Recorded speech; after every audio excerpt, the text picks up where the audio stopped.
Tonight, registered voters at the city of Bloomington Township took matters into their own hands, voting to add some non-binding questions to the November ballot. Taylor Fleming was there. She brings us more.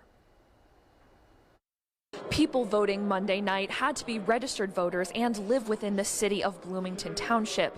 City council members, including the mayor, act as the township board, but Monday night's proceedings were up to the citizens themselves. Registered voters, also called electors, are adding a question to the November ballot, asking if the city should repeal the 1% grocery tax implemented by the Bloomington City Council. A former Bloomington City Council member reminded other electors why the city imposed the tax. The city also has non-funded mandates from the state that we are responsible for funding.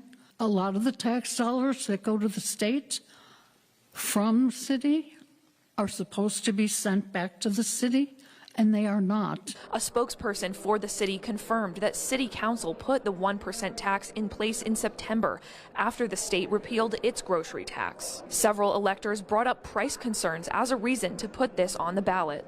With all of the hardships working people are suffering from right now, with high gas and housing prices and a general economic downturn, now is the time to relieve some of the burden on them, not pile more on. This non-binding resolution will allow voters in November to express their views. Other questions the electors put on the ballot is a moratorium on large-scale data centers and a question of whether the federal government should ban weapons sales to countries with dictatorships or violators of human rights.